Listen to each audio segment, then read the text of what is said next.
L'orgueil matériel. Je me suis enrichi. Je suis riche, je n'ai besoin de rien.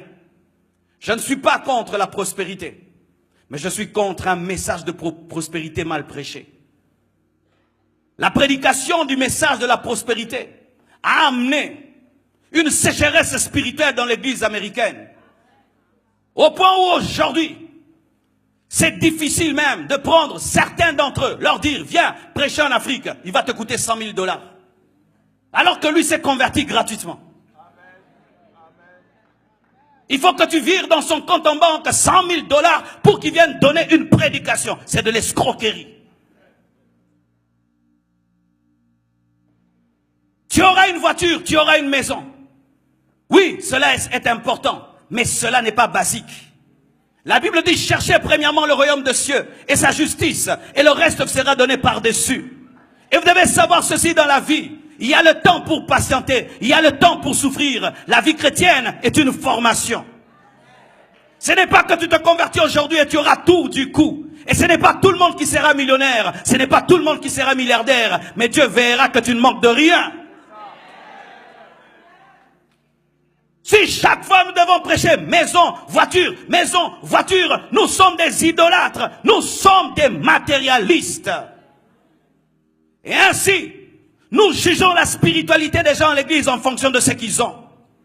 Si tu es riche, donc tu es délivré, archi faux. Il y a des riches qui sont possédés, des riches qui sont possédés.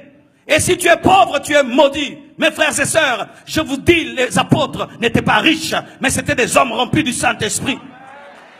On juge la grandeur d'un homme de Dieu en fonction de son compte en banque, en fonction de son jet, en fonction de sa veste, en fonction de sa cravate.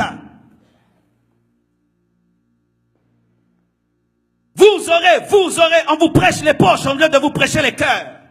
Alors que la Bible dit, je souhaite que tu prospères à tous égards, comme prospère l'état de ton âme. La prospérité doit commencer à l'intérieur, avant de se manifester à l'extérieur. Et la priorité de Dieu, ce n'est pas de remplir ton compte en banque, c'est de remplir ton cœur.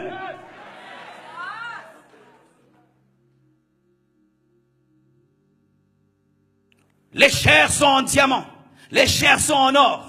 La moquette a coûté 100 000 $. Tout ça c'est bien, mais ce n'est pas ça l'essentiel, car aucun temple ne sera enlevé. Nous devons plus bâtir vos vies que bâtir des temples. Les temples sont importants pour nous protéger du froid, nous protéger de la pluie, mais ce n'est pas ça qui sera enlevé. Ce sont des hommes et des femmes remplis de l'esprit, convertis, changés, qui seront enlevés. Le message de la prospérité, mal prêché, prêché comme étant la chose prioritaire à enlever la soif de Dieu. Et ainsi un nouveau converti, il vient à peine de se convertir. Au lieu que vous lui donnez la soif de la parole, de la prière, tu commences à dire, tu dois avoir l'argent, tu dois avoir l'argent, tu dois te marier, tu dois voyager dans le monde entier, tu dois. Du coup, au lieu d'avoir la soif du lait, il a la soif du whisky.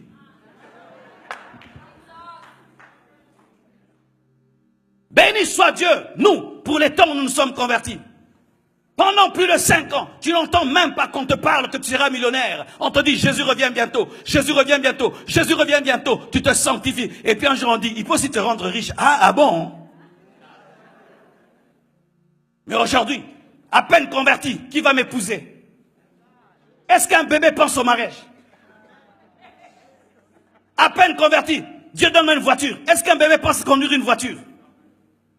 Au lieu de rechercher le baptême du Saint-Esprit, la communion avec Dieu, lire ton Nouveau Testament. Tu n'as même pas maîtrisé ton Nouveau Testament, mais tu veux compter des millions. Et la prédication se transforme en cours de marketing, de management, avec un peu de Jésus. Et les prédicateurs deviennent des marketeurs, au point où sans même l'onction du Saint-Esprit, on peut prêcher ce qu'ils prêchent. Comment fonder ton entreprise? Comment bâtir ton entreprise? Oui, c'est bien, mais comment apprendre ça à l'université? Bien-aimés frères et sœurs, dans un pays aussi capitaliste, il y a le piège de ne prêcher que la prospérité. Et quand j'entends un homme de Dieu comme le pasteur Samuel, qui est ici aux États-Unis, et qui prêche ce qu'il prêche, ah, quel courage! Quel courage! Quand on regarde votre nation, les buildings sont grands, les voitures sont grosses, tout est gros, tout est grand, tout est gros. Les pizzas grands, tout est grand, tout est gros, gros. Les verres grands, tout est gros, tout est grand. Les voitures, les maisons, tout est grand, tout est gros, tout est grand. Et si tu peux pas avoir une petite voiture, si tu as une petite voiture, oh non, Dieu ne m'a pas béni, Dieu ne m'a pas béni. Il faut aussi une grande voiture, une grande maison, une grande.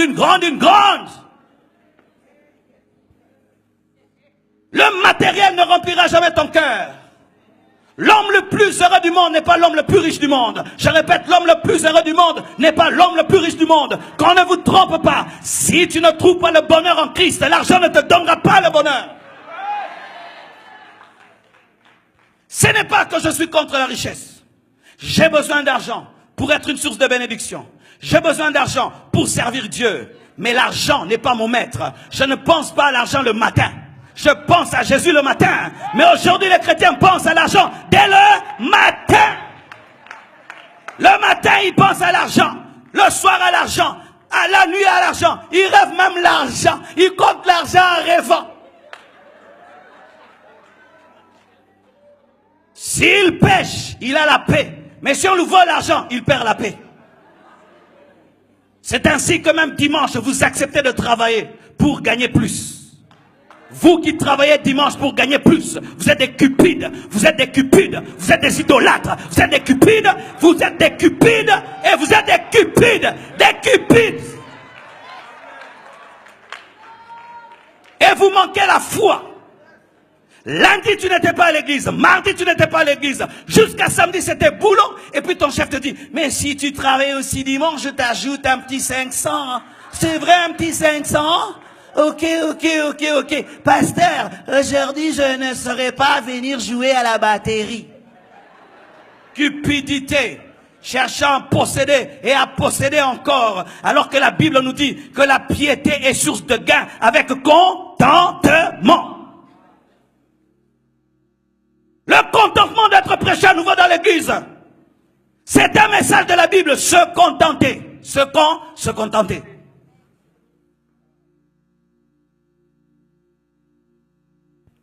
Tu viens à l'église et tu regardes combien j'aurai, combien je posséderai.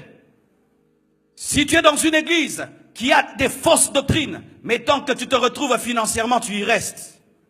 Tant que tu as l'argent, tu y restes. Tant que tu as des relations qui te donnent l'argent, tu y restes. La cupidité. C'est ce qui fait qu'aujourd'hui, les jeunes prédicateurs pensent au ministère en termes d'argent, en termes de prospérité, en termes de veste, en termes de cravate. J'aimerais devenir pasteur. Pourquoi? Ça permet de bien s'habiller. Ça permet d'avoir des belles maisons. Ça permet d'avoir ceci, d'avoir cela. Frères et sœurs, si tu sers Dieu pour la veste, deviens seulement un sapeur.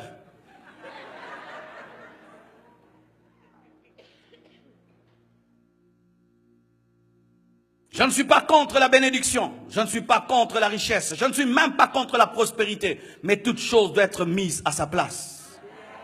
Quand ce que Dieu donne est mis avant Dieu, c'est une idole. Car lorsque tu aimes Isaac, plus que le Dieu d'Isaac, tu tombes dans l'idolâtrie. Lorsque nous prêchons les maisons, plus que l'enlèvement, c'est de l'idolâtrie. Lorsque nous prêchons les choses de ce monde, plus que le ciel, c'est de l'idolâtrie. Et c'est un évangile renversé. Et regardez ce que ça a engendré. Quel genre de chrétiens ça a engendré? Des chrétiens superficiels. Ils sont beaux, mais ils sont impurs. Ils sentent bon, mais ils sont impurs. Ils sentent le Gucci, mais ils sentent l'impudicité. Ils sont habillés à la mode, mais ils n'ont pas de révélation. Ils gardent des belles voitures dehors, c'est tout, mais ils n'ont rien dans le cœur. Non que je fais l'apologie de la pauvreté et qu'il faut être pauvre. Non, tu dois nourrir ta maison, tu dois payer les factures, mais tu dois d'abord chercher Dieu d'abord et le reste te sera donné par-dessus. Cherche Dieu d'abord. Travaille, mais que l'argent ne devienne pas ton Dieu, ne devienne pas ton maître, mais soit ton serviteur. Et tu es capable de t'enrichir afin que tu deviennes une source de bénédiction pour plusieurs.